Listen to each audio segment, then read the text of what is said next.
Hey guys, this is Kamikaze Ikun here, and today I wanted to show you guys a system that I am extremely passionate about.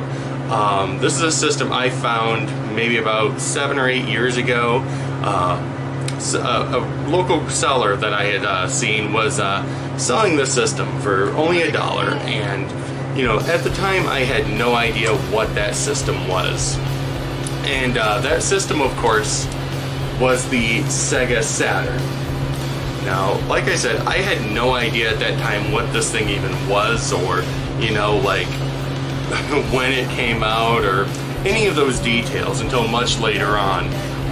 It was kind of funny, too, because, like, where this Game Shark rests, which I will explain in a little bit, he had a copy of Sonic the Hedgehog 2 sitting right in this slot. I'm like, I don't even think he knew what he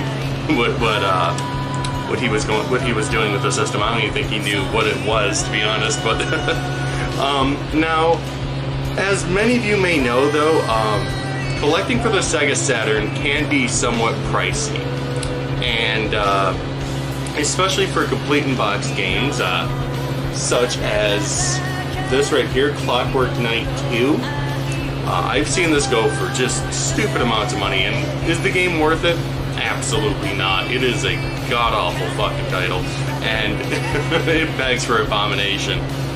But many collectors, like myself, have chosen to go the import route of collecting for the Sega Saturn. There are many reasons behind this. One, obviously, being the price of these games. They're literally a fraction of what the US library goes for. And like I had mentioned before, this little card here, most people prefer the Action Replay card because it has the 4 megabyte expansion. This does not, but it will play your import games. I do plan on upgrading soon and getting myself an Action Replay card because there's a few games that I'd really like to play on this system. And a couple of them actually require it. Now, I'm going to show you guys, over the last couple of years, I have been collecting imports for this system. I just, at that time, didn't have the funds, and a lot of the games that you see back here are a lot of, like, I want to say, Goodwill, Salvation Army, those kind of thrift store finds, a lot of these. So I've gotten these at, you know, incredibly cheap prices. Unfortunately, though, for this system, it did not really do well here in the United States, and a lot of games, you know, they're held onto by collectors and people who know what these games go for. And from time to time, I will find an American game, whether it be good or bad, whatever. Usually, I'll still pick it up just to try it out, especially if it's like between $2 and $3. I will pick that up in a heartbeat. So, what I'm going to do now is I want to show you guys a couple of the import games that I've picked up, and just to really give you guys an idea of why a lot of us do collect these import games. Myself, I've only picked up games from Japan. Now, reason for that is because I'm not too familiar with the European library, so someday I will get around to checking those out too, but I'll show you the games now, and you know, a lot of these are very much playable. There's probably like 2 games on in this collection that I just cannot play, and I'll explain the reason for that in just a moment. But this first game is called Puyo Puyo 2. Now, if you're familiar with games like Dr. Robotnik's Mean Bean Machine, this is the exact same thing, but for some reason Sega decided that Puyo Puyo was just too weird of a name, and they decided to just slap Dr. Robotnik's Mean Bean Machine on there instead. Figured maybe it would sell more copies.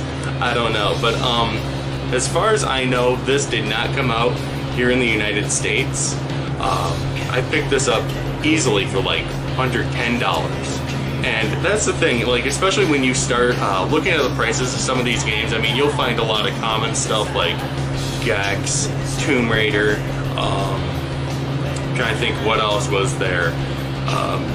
like Need for Speed, you know, stuff that you'll find on the PlayStation 1 and many other consoles, and they'll still kind of be in that cheap range for the Saturn, but there's not too many. Like, as far as cheap games go, you're getting what you pay for. Like, they're not necessarily the best games out there.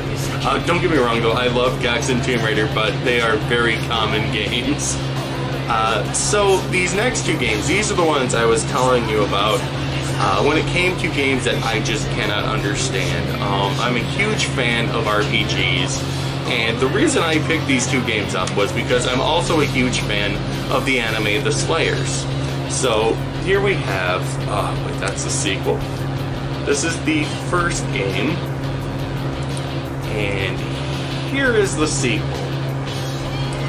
These are both strategy RPGs. Unfortunately though, most of the text is in Japanese.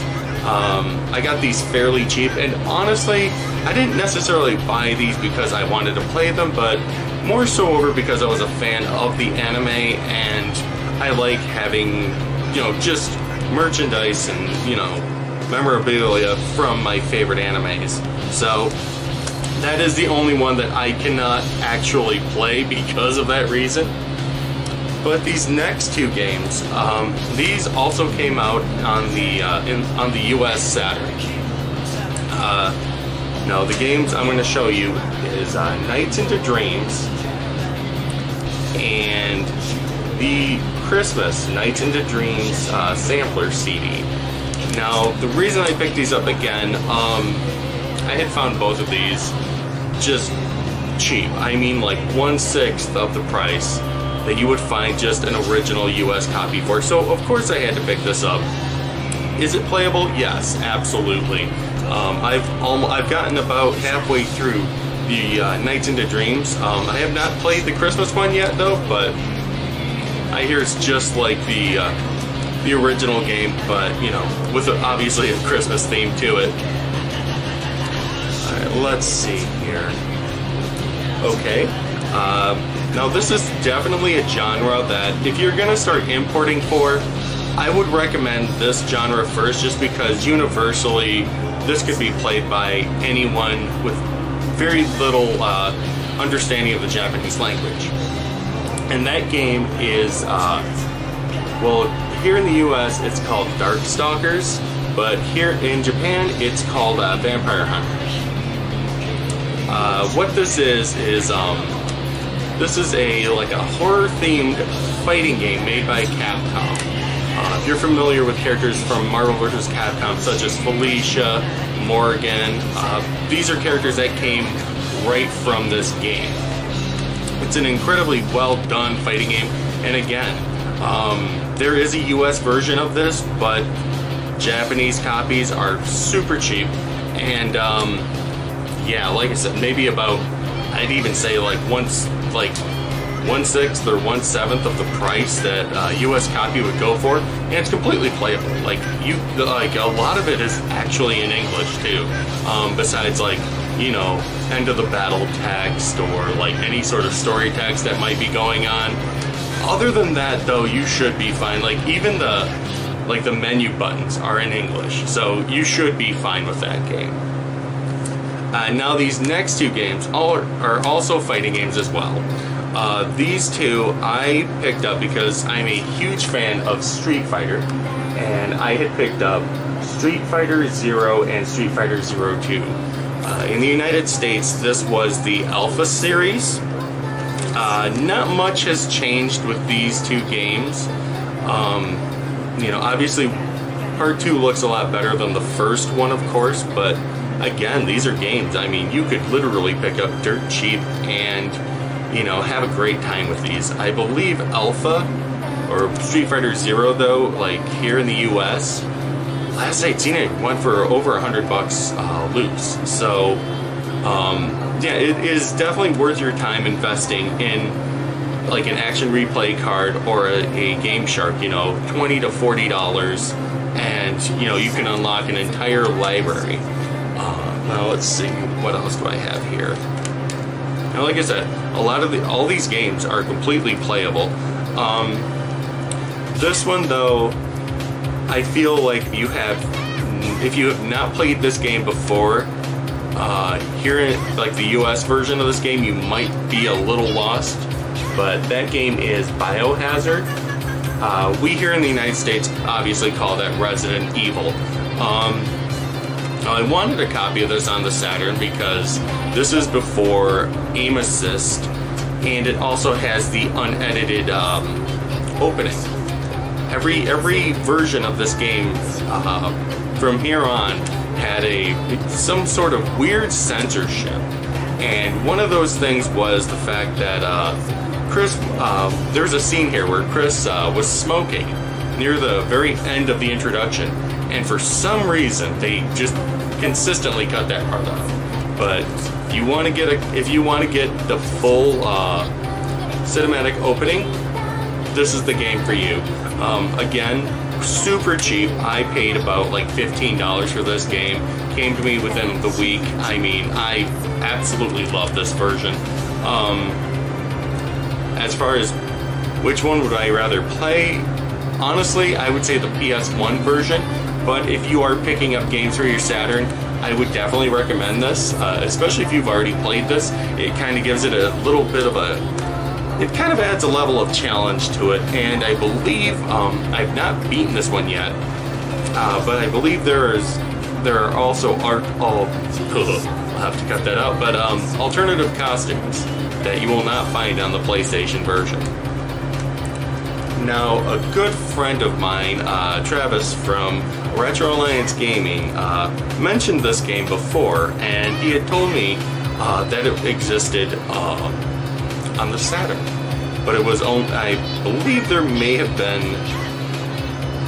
was in the United States or the PAL region. I don't remember which country got this game, but Japan also got this as well, and that game is Enemy Zero. Now, if you're familiar with the game D on the Saturn and on the PlayStation, this is the sequel to that. From what I've read, though, PlayStation had some kind of argument with the developers, and, you know, for whatever reason, they just could not negotiate a deal. They skipped on the PlayStation port, and this was exclusively on the Sega Saturn, which is so nice. This is a survival horror game where you are faced up against invisible enemies, and a lot of it, you will get some Japanese dialogue in this game, but a good majority of this game, there's really not a whole lot of text to it anyway, and it's a, if you're not familiar with the series, it's kind of like a point-and-click adventure crossed with survival horror.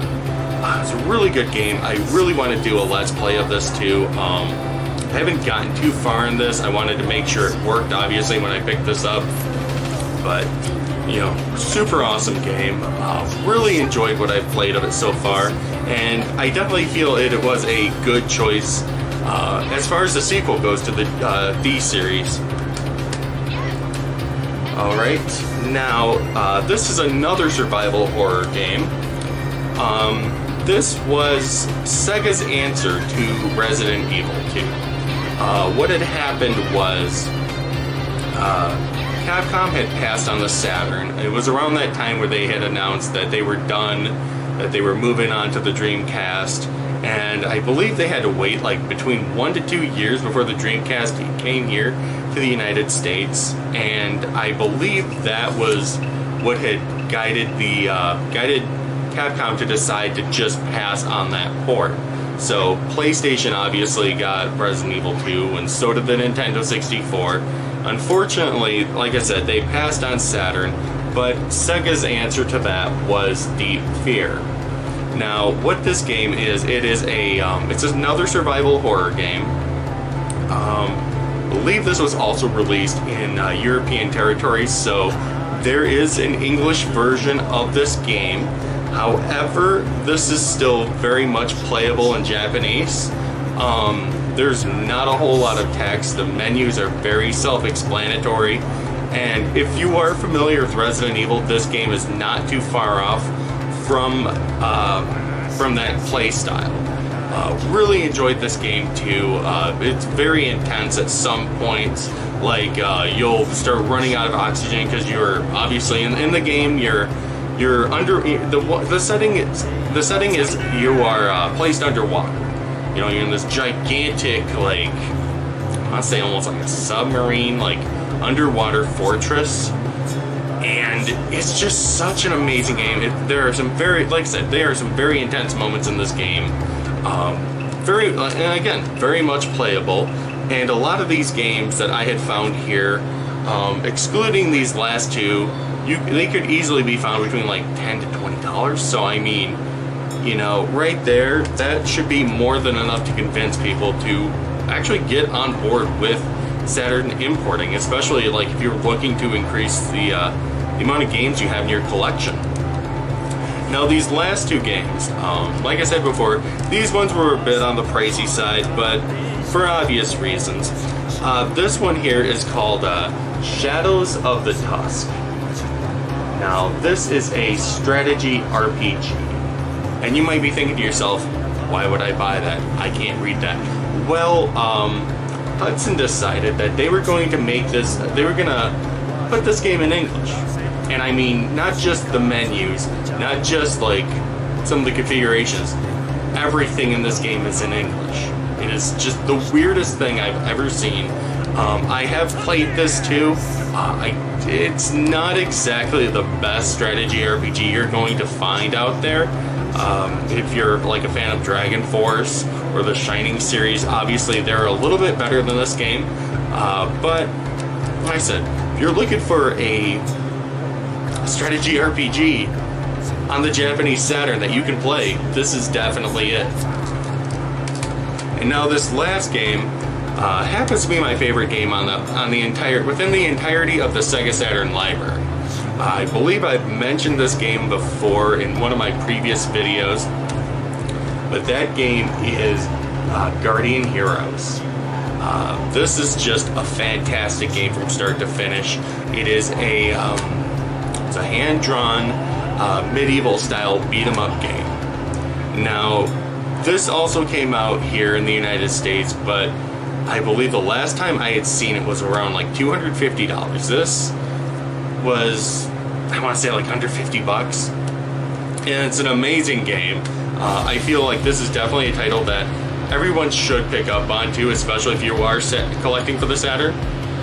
And yes, there is going to be a lot of Japanese text, and I want to say like most of the menus are also in Japanese, but I don't see why someone wouldn't be able to enjoy it unless you were like hard driven for the story. Then, you know, obviously you're going to want the English version of it. But for what this is such an amazing title.